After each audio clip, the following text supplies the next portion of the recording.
When a homeless teen saved a dying biker on a rain-soaked highway, he never expected to be handed a Hells Angels vest with his own name the very next day. What happens when the most feared motorcycle club in the city decides a forgotten foster kid is now under their protection? And how did this chance encounter transform both their lives forever? Rain hammers down on the city streets like angry fists, turning gutters into rushing rivers. Under the Highway 9 overpass, where the concrete curves to form a shallow cave, 17-year-old Marco Diaz huddles beneath a blue tarp stretched between milk crates. The space is barely 6 feet across, but it's home, at least for now. Marco watches water drip through a small hole in his shelter, forming a puddle that inches closer to his worn backpack. Inside that pack, a toothbrush with flattened bristles, 3 t-shirts, a photo of his grandfather, and his most precious possession, an application form for the community college paramedic program. The paper's edges are soft from being folded and unfolded hundreds of times. Just need a real address, Marco mutters, circling that line on the form with a pencil stub he found outside the library. His stomach growls, a hollow feeling he's gotten used to in the 3 months since aging out of foster care. He hasn't eaten since yesterday morning, half a sandwich from a kind woman at the park. Lightning flashes, briefly lighting up his small world. In that flash, Marco sees the initials he carved into a concrete pillar, MD plus GD, Marco Diaz and Grandpa David. 4 years since cancer took Grandpa away, leaving Marco alone to bounce between foster homes until he turned 17 and the system decided he was grown enough to fend for himself. The rain drums harder as night falls. Marco wraps his thin blanket tighter around his shoulders, remembering Grandpa's hands guiding his through first aid lessons in their tiny apartment kitchen. Always apply pressure to stop bleeding, he'd said, demonstrating on an orange. And never leave someone alone when they're hurt. Sometimes company is the best medicine. A crack of thunder shakes the ground, followed by a sound that doesn't belong. Tires squealing, metal scraping concrete, then silence. Marco freezes, listening. A faint groan carries through the storm. Without thinking, Marco bolts from his shelter into the downpour. 20 yards away, near the intersection, a motorcycle lies on its side, a large figure sprawled on the wet asphalt. The man's black leather vest gleams in the streetlight. Blood mixes with rainwater beneath his head, forming pink swirls that race toward the drain. Hey, can you hear me? Marco kneels beside the man, rain soaking through his clothes. The biker's eyes flutter open, confused, pained. A patch on his vest reads Diesel above the words Hells Angels. Another patch shows Sacramento chapter. Marco strips off his only dry shirt and presses it against the gash on the man's forehead. Don't try to move, he says, reaching for the phone that's fallen from the biker's pocket. I'm calling for help. The man, Diesel, tries to speak but winces instead. His huge, easily twice Marco's size, with a beard streaked with gray and arms covered in tattoos. In any other situation, he might be terrifying. My name's Marco, he says, dialing 911 with shaking fingers. I'm staying right here with you until help comes. The dispatcher answers, and Marco gives their location in a clear, steady voice that surprises even him. While they wait, rain pounding around them, Marco keeps pressure on the wound just like Grandpa taught him. He talks to keep Diesel conscious, telling him about his dream of becoming a paramedic someday, about how his grandfather was a nurse before he got sick.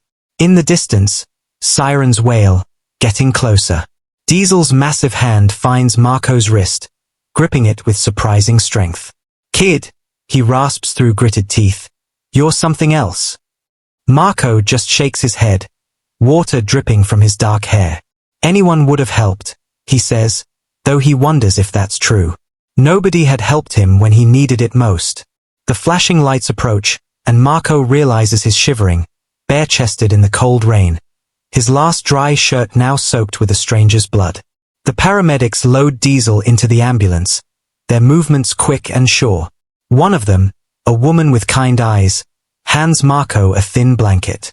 You did good, kid, she says as rain runs down his face. Marco watches the ambulance disappear around the corner, its wailing siren fading into the storm. Only then does he feel how cold he is, his body shaking so hard his teeth chatter. Back under the overpass, Marco peels off his soaked jeans and wraps himself in his damp blanket. His shelter leaks worse now, water dripping in 3 places onto his cardboard floor. He pulls his backpack close, checking to make sure the photo of Grandpa David stayed dry. The old man's smile looks back at him, crinkled eyes full of pride from a time when Marco had someone who cared if he lived or died. Sleep comes in fits and starts. Marco dreams of motorcycles and blood washing away in the rain. He wakes before sunrise, stomach cramping with hunger. His last shirt, the one not covered in blood, clings damply to his skin as he sets out in the grey morning light. The intersection where Diesel crashed is empty now. Only a few dark stains on the pavement show what happened, and even those are fading as a gentle drizzle continues to fall. Marco walks the roadside, collecting aluminum cans in a plastic bag. Each one is 5 cents at the recycling center. 20 cans for $1. 200 cans for $10. $10 for a hot meal. By noon, his bag holds maybe 30 cans, and his fingers are stained from digging through trash bins. Marco sits on a bus bench to rest, counting his small treasures. The rumble of engines makes him look up. 5 motorcycles approach, moving as one like a flock of huge metal birds. They slow as they near the intersection. Marco's heart pounds against his ribs. He stands, ready to run, but his legs feel heavy as cement. The bikes pull to the curb in front of him, engines growling before falling silent. 5 men dismount. All wear leather vests like Diesel's, covered in patches and pins. The biggest one, with a grey beard down to his chest and tattoos on every inch of visible skin, steps forward. "You Marco?" His voice is deep and rough, like rocks in a blender. Marco nods, the bag of cans clutched to his chest. "Is Diesel okay?" he asks, surprised by his own courage. The big man's face, hard as stone a moment ago, softens just slightly. "My brother's got 40 stitches in his head and a broken arm. Doctor says without you keeping pressure on that wound, he'd have bled out before help came." Relief floods through Marco. He didn't even know he was worried until now. "I'm glad he's okay." The big man, who must be 6.5 feet tall at least, reaches into a leather bag strapped to his motorcycle. He pulls out something dark and folded. "Diesel wanted you to have this."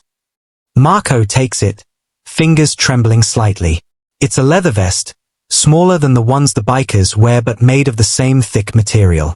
He unfolds it, and his breath catches. On the front, a patch reads Marco in bold letters. On the back, the same fearsome skull logo the men wear, but below it, instead of Hell's Angels, it says family. "I don't understand," Marco says, his voice barely above a whisper.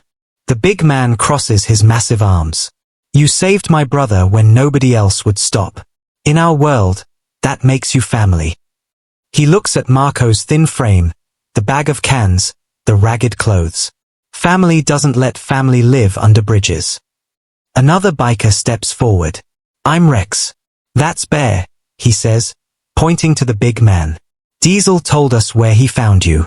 Said you want to be a paramedic." Marco nods, thinking of his wrinkled application form with its impossible requirements. Bear's eyes narrow as he studies Marco's face. "You got somewhere to go, kid? Someone looking out for you?" For the first time in months, tears prick at Marco's eyes. He shakes his head, not trusting himself to speak. Rex's motorcycle roars beneath Marco, the vibration traveling up through his bones. His arms wrap tight around Rex's leather jacket as they weave through traffic. The other bikers form a protective circle around them, Bear in front, 2 others on each side. People on the sidewalks turn to stare at the rumbling parade. Marco has never felt so visible and invisible at the same time. They pull into an alley behind a brick building with a sign that reads Angel's Auto Shop. The smell of oil and rubber fills the air. A tall garage door stands open, showing cars in various states of repair. Tools hang neatly on wall panels, and rock music plays from a radio in the corner. "This is our place," Bear says, killing his engine. "We fix cars up front. Live upstairs in back." He nods toward a metal staircase on the side of the building. Inside the garage, 3 more men in leather vests look up from their work. One wipes greasy hands on a red rag and steps forward. "This the kid?" he asks Bear. His face is younger than the others, with a scar running through one eyebrow. "Marco, this is Wrench," Bear says. "Best mechanic in Sacramento." Wrench looks Marco up and down, taking in his dirty clothes and thin frame. "You ever work on cars, kid?" Marco shakes his head. "My grandpa taught me some first aid, that's all." Bear claps a hand on Marco's shoulder, nearly buckling his knees. "Kid wants to be a paramedic. Saved Diesel's life last night." A woman appears in a doorway at the back of the shop. Her long gray hair is braided down her back, and she wears jeans and a t-shirt with the same skull logo the men have. "Well, don't just stand there making him nervous." The boy looks half-starved. Her name is Mama Rosa, Bear's wife of 30 years. In her small kitchen above the garage, she sets a plate in front of Marco piled high with eggs, bacon, and toast. Marco tries to eat slowly, but the food disappears in minutes. Mama Rosa simply refills his plate without a word. The apartment is nothing like Marco expected. It's clean and bright, with comfortable furniture and photos on the walls. A small dog snores on a cushion in the corner. Through an open door, Marco glimpses a tidy bedroom. "That room's been empty since our son joined the army," Mama Rosa says, following his gaze. "It's yours if you want it." Marco nearly chokes on his toast. "Mine." Bear leans against the kitchen counter, arms crossed. "We've got rules here. No drugs. No bringing trouble home. You help in the shop, keep your room clean, and stay in school." His voice is firm but not unkind. "In return, you've got a roof, food, and family who's got your back." "Why?" Marco asks, the question that's been burning in his mind. "Why help me?" Rex, sitting across the table, leans forward. 15 years ago, I was sleeping under a different bridge. Diesel found me, brought me here. Now I own part of this shop." He taps his leather vest. "That's what this means. Not just a motorcycle club. We look out for our own." That afternoon, Marco helps Wrench change the oil in a blue sedan. His hands get slick with grease, and his back aches from bending over the engine, but a warm feeling grows in his chest each time Wrench nods in approval. As the sun sets, a familiar rumble approaches the shop. A motorcycle pulls in slowly, its rider moving carefully. Diesel, his arm in a cast and white bandages wrapped around his head, walks into the garage. His face lights up when he sees Marco. "There he is," Diesel says, his voice weaker than the night before but full of life. "My guardian angel." The shop falls quiet as Diesel crosses to Marco. For a moment, they just look at each other. Diesel with his imposing size and battle scars. Marco with oil-stained hands and borrowed clothes that hang loose on his frame. Then Diesel does something that changes everything. He hugs Marco, his good arm pulling the boy close against his chest. "Thank you," he whispers, his beard scratching Marco's ear. "Thank you for stopping." Marco stands frozen, unable to remember the last time someone hugged him. Then, slowly, his arms come up to return the embrace. Around them, the other angels and Mama Rosa watch with quiet smiles. "Tomorrow," Diesel says, stepping back and holding Marco at arm's length, "we're going to that college to fill out your application. Got a problem with the address line?" He jerks his thumb toward the ceiling. "Not anymore." For the first time in a very long time, Marco feels the tight knot in his chest begin to loosen. The impossible suddenly seems possible. He looks around at these strange, rough people who've welcomed him without question, and something shifts inside him like the final tumbler of a lock falling into place. 6 months pass like the flip of calendar pages. Winter turns to spring, and spring warms into early summer. Marco's room above the garage no longer feels borrowed. Posters cover the walls, diagrams of the human heart, the steps for CPR. Textbooks stack neatly on a desk by the window where morning light streams in, painting golden rectangles on the floor. Today, Marco stands before the bathroom mirror, hardly recognizing himself. Gone is the skinny, hollow-eyed boy from the underpass. His face has filled out, and his hands, once thin and shaky, are now steady and strong from months of work in the garage. But the biggest change isn't what he sees in the mirror, it's what he's wearing. A crisp blue uniform with patches on the sleeves and a name tag that reads MDS, EMTB. You gonna admire yourself all day, or are we heading out? Diesel calls from the hallway. His cast came off months ago, leaving only a thin scar on his arm to match the one on his forehead. Downstairs, the angels wait beside their motorcycles. Even Mama Rosa sits perched on the back of Bear's bike, her grey braid tucked under a helmet. They've all come for this. Marco's first day as a certified emergency medical technician. Never thought I'd see the day when one of us works with the law. Wrench jokes, but pride shines in his eyes. In the month since they took Marco in, the angels have watched him study late into the night, practice bandaging techniques on whoever would sit still long enough, and pass his certification exam with flying colors. Rex hands Marco his leather vest, the one with his name on the front and family on the back. This goes under the uniform on cold nights, he says with a wink. Reminder of who's got your back out there. They ride through the city streets like a parade, Marco sandwiched safely in the middle of their formation. People wave from sidewalks, some looking surprised to see a young man in EMT blues surrounded by leather-clad bikers. Marco waves back, no longer afraid to be seen. At the ambulance station, a small crowd has gathered. Marco's classmates from the EMT program, his instructors, and the paramedics who responded that rainy night when he helped Diesel. The woman with kind eyes steps forward, now recognizable as Lisa, the shift supervisor. Ready for your first 12 hours, she asks, holding out a hand to Marco. He nods, suddenly unable to speak past the lump in his throat. Before he can follow her inside, Diesel pulls him aside. The big man's eyes are suspiciously bright. Your grandpa would be proud, he says, voice rough with emotion. Almost as proud as I am. Marco swallows hard. I wouldn't be here without you, without all of you. Diesel's massive hand claps his shoulder. That's where you're wrong, kid. You were a hero before you ever met us. We just gave you somewhere to hang your vest. He points to the sky, growing dark with storm clouds much like that night 6 months ago. Some people would say it was just bad luck, me crashing in the rain. I say it was something else. Marco follows Lisa into the station, glancing back once to see his family, his strange, unexpected family, climbing onto their bikes. They'll be back in 12 hours to pick him up, no matter the weather. He knows this as surely as he knows his own name.